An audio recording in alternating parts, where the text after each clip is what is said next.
Right Shashi గారు, okay okay, దాని మీదే అడుగుదాం.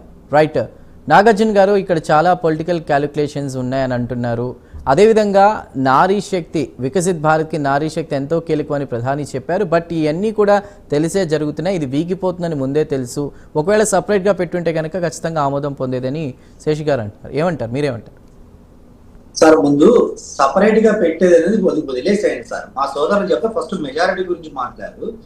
ఐ థింక్ అప్పుడు ఎన్డీఏ మెజారిటీ సోదరు మీరు చెప్పిన దాంట్లో సగం వాస్తవం ఉంది. ఎందుకంటే మాకు 350 ఉండే, అప్పటికి 2/3 మెజారిటీకి 10 మంది ఎంపీలు మాకు తక్కువ ఉన్నారు. 10 మందే కాబట్టి ఆ రోజు మహిళా రిజర్వేషన్ బిల్లు పెట్టినప్పుడు తప్పక కొంతమంది మేము పెట్టిన బిల్లు మంచిదని చెప్పి ఇవిందో మా ఎన్డీఏ కూటమిలో మెంబర్స్ కాకపోయినా మాకు సపోర్ట్ చేశారు. అలా ఈజీగా పాస్ అయింది మాత్రం మీరు గుర్తుంచుకోవాలి సార్. ఏ పక్షంగా వీళ్ళు సపోర్ట్ చేస్తారు కాబట్టి 10 మందే కదా. మీరు అన్నట్టు కాంగ్రెస్ వైసీపీ వైఎస్ఆర్సీపీ ఇంకొకలో సపోర్ట్ చేస్తారు, మనం సపోర్ట్ చేయబోతే బాగోదు చెప్పి అప్పుడు కాంగ్రెస్ పార్టీ సపోర్ట్ చేస్తుంది. దానివల్ల మాత్రమే బిల్లు పాస్ అయింది, అంతకుమించి ఏం కాదు. ఇంకా నెక్స్ట్ మా సోదరులు చెప్తా, మీరు మైలేజ్ కోసమే పెట్టారు, మైలేజ్ కోసం సార్. ఏమైనా కాంగ్రెస్ అయినా ఎవరైనా తెలుగుదేశం పార్టీ అయినా వైసీపీ అయినా మా ఇన్ని పొలిటికల్ పార్టీలు ఒక మంచి చేస్తే ప్రజలకి పదే పదే చెప్పుకొని అమ్మా మేము మీకు మంచి చేసాం, మా ఇంకోసారి అవకాశం ఇవ్వండి ఏ పార్టీని అడిగిద్ది. అడగలేని పార్టీ ఏముంది చెప్పండి సార్.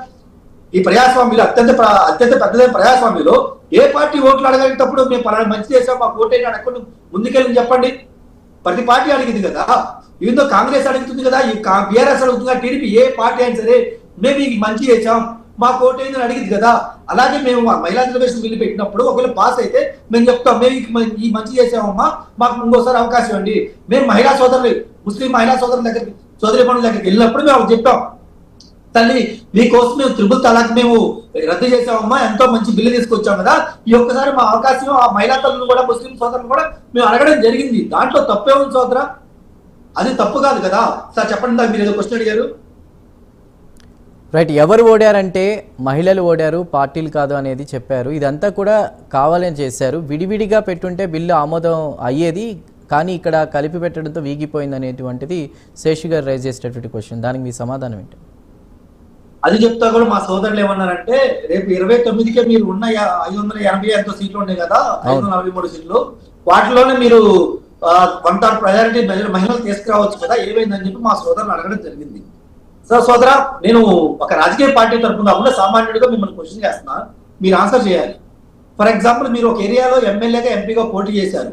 ఇప్పుడు మీ సీటు మీ అక్కకో మీ చెల్లికో లేదంటే మీ భార్యకో మీ తల్లికి ఇవ్వమంటే మీరు ఇస్తారా? మీరు ఇచ్చేలాగా బిల్లు తీసుకొస్తే మీరు సపోర్ట్ చేస్తారా? ఒక చిన్న ఎగ్జాంపుల్ చెప్తాను సార్, మీరు వినండి. మనం అందరం సినిమాలు చూస్తాం కదా, రానాది ఒక మూవీ ఉంటుంది, లేటర్ అని చెప్పి మూవీ ఉంటుంది. ఆ లేటర్ అని చెప్పే మూవీలో రానా ఒక బిల్లు పెడతారు. బిల్లు పెట్టి అవినీతి పరులందరినీ మనం ఏరి పారేద్దాం, సిఐడికి మనం రైట్స్ ఇద్దాం అని చెప్పి బిల్లు పెట్టినప్పుడు ఆ బిల్లు పాస్ కాదు. ఒక పెద్ద ఆయన చెప్తాడు, చెప్పినప్పుడు ఈ బిల్లు పాస్ కావాలందా ఒక పని చేయి, ప్రజాప్రతినిధి తీసేస్తే బిల్లు పాస్ అయితే అని చెప్తాడు. మీకు గుర్తుందో లేదో. సో అలా అప్పుడున్న సీఎం అంటే రానా గారు సభలోకి వెళ్ళి ఈ బిల్లులో ఉన్న ప్రజాప్రతినిధులను తీసేయడం జరుగుతుంది అనగానే అందరూ బేసిక్ గా క్లాప్స్ కొడతారు, చప్పట్లు కొడతారు, వా ఏం బిల్లు తీసుకొచ్చామని చెప్తారు, పాస్ చేస్తారు. అంటే దానికి మీనింగ్ ఏంటి సార్? అంటే నా పార్టీయో లేదు నేను గురించి చెప్పట్లా, ఒక సామాన్య నేను చెప్తున్నాను. నా సీటు నా వాళ్ళకి ఎవరికి ఇవ్వరు కదా, నా సీట్లో నేను పోటీ చేయాలని చూస్తాను, నేను మాత్రమే ఉన్నాయని చూస్తాను కదా. సో నిజంగా మేము 29 గిరక బిల్లు తీసుకొచ్చి పెడితే ఎవరు సపోర్ట్ చేస్తారు చెప్పండి సార్? ఎవరు సపోర్ట్ చేయరు. సపోర్ట్ చేయడం బాగుండు, నువ్వు పెద్ద మొగడిలో ఇలాంటి బిల్లు తీసుకొచ్చి మమ్మల్ని తిడతారు కదా. సో అది ప్రాక్టికాలిటీ. అది ఏ పార్టీ అయినా, మా పార్టీ అయినా మీ పార్టీ అయినా ఇంకో పార్టీ అయినా ఎవరైనా వీటితో మీరు ఎంపీగా ఉన్నా కానీ మీరే యాక్సెప్ట్ చేయరు.